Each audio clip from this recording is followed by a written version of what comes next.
Ребятишки, привет! Сегодня я буду готовить фенхель. На мой взгляд, этот овощ немножко недооценен. И я решил исправить это безобразие и показать, какие блюда можно из него приготовить. А сегодня я приготовлю закуску, которая разработана лично мной. Для рецепта мне понадобится мед, понадобится уксус, немного масла, апельсины, фенхель, понадобится пармезан, небольшой кусочек 18 килограмм, горчичка, соль, перец, сахар, ну и так по мелочам. Фенхель я уже помыл, черешки отрезаю, корневую систему, которая еще имеется, тоже слегка отрезаю. Черешки не выбрасываю, они пригодятся мне в дальнейшем для приготовления соуса или маринования рыбы. Вот эту зеленую ботву я тоже оставлю. Она у нас пойдет на украшение. Фенхель нарезаю, примерно толщина по 8 миллиметров. Саму кочерышку я не вырезаю, мы ее оставим. Нам овощ нужно, чтобы он был в целости и сохранности. Готово. Убираю пока в сторону. Готовлю бульон. Воду я уже вскипятил, чтобы дело пошло быстрее. Воду присаливаю, пробую. Вода должна быть слегка пересолена. По соли все отлично. Добавляю теперь куркуму. Сначала 1 чайную ложку. Да, кстати, все пропорции будут у меня под видео. Еще пол-ложечки я дам.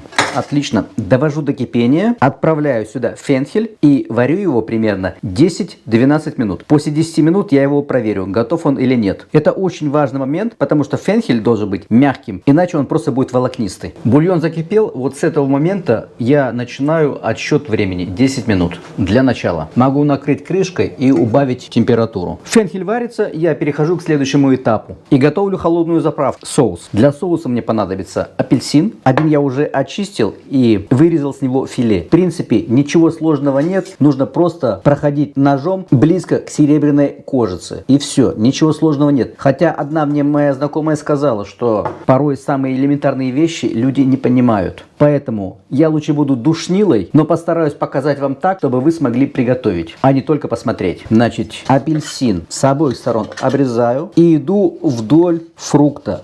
Вот так. То, что у меня легко получается, это и не удивительно. Готово. И далее вот так, наискосочек, на уголочке.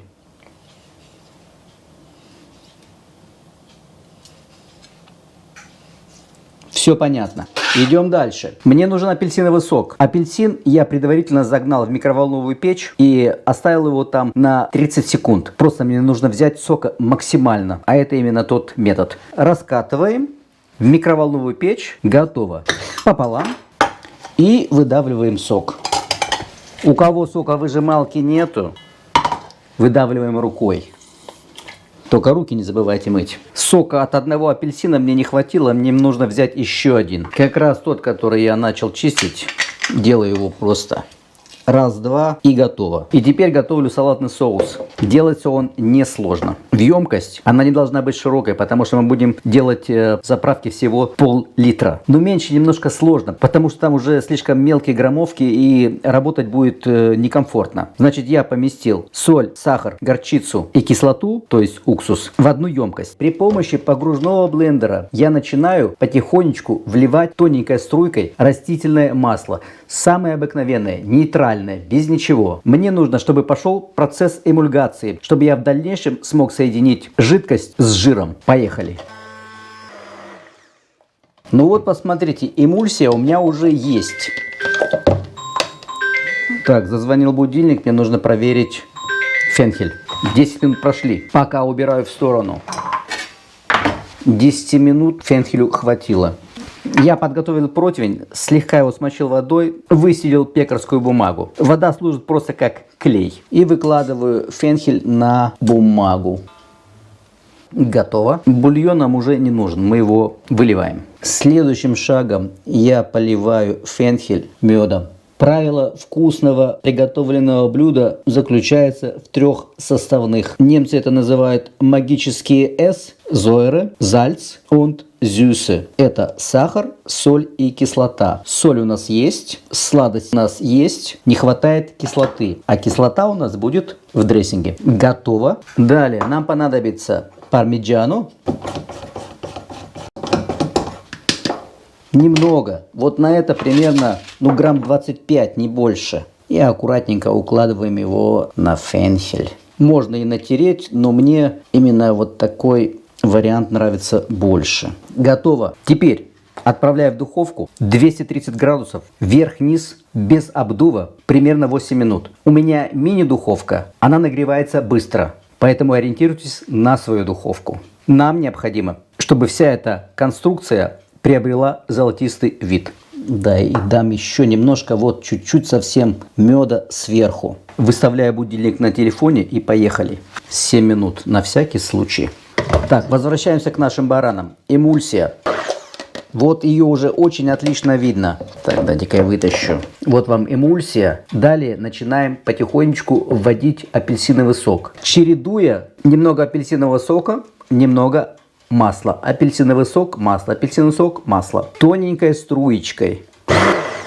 Не доводите эмульсию, чтобы она у вас не получилась слишком жидкой. Иначе она может просто разлететься.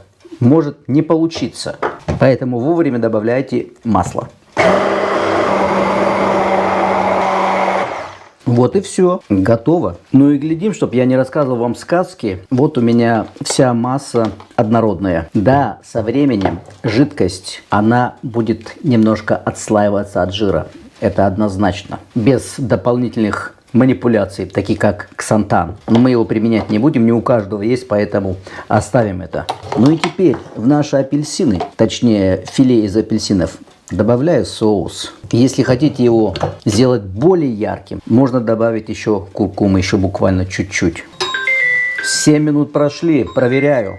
Быстрый показ, мало. Запекаю дальше. Я поднял противень в самое верхнее положение и переключил на гриль. Это значит, что у меня включен только верхний нагревательный элемент. Ребятишки, вот вам результат. Значит, 7 минут, 230 градусов, вверх-вниз. И далее под гриль, под самый верх, еще 3 минуты. Все, готово. Даем всей этой конструкции остыть и будем сервировать тарелку. Вы знаете, почему повара не любят официантов? Потому что чуть только отвернулся и уже что-нибудь сожрали. Вот и в моем случае. Пока фенхель остывал, уже было совершено 2 попытки, чтобы что-то утащить. Слава богу, я увидел. Делаем подачу. По-хорошему, фенхелю нужно обязательно настояться, напитаться, и завтра он будет еще вкуснее. Есть контакт. Теперь выкладываем дольки апельсина. Немного зелени, так сказать, для красоты. Еще не помешало бы для более такого яркого контраста добавить несколько зерен граната. Но ничего страшного. Главное, что я вам идею сказала. Вы там смотрите. Это у меня спонтанно все раз и на матрас. Ну вот, в принципе, и все. Вы у меня, конечно же, спросите, а что делать с соусом, который остался? А я вам отвечу. Этот соус подойдет к любому листовому салату. Пользуйтесь. Храниться он может очень долго. Да, позволю себе маленький комментарий по поводу того, что я слишком нудно рассказываю. Вот знаете, есть такая опция под видео, такое колесико. Нажимаешь на колесико, выставляешь скорость, какая тебя устраивает, отключаешь звук полностью и просматриваешь видео. Рецепт под видео тоже дан. Не вижу препятствий. Всем хорошего настроения. До следующего видео.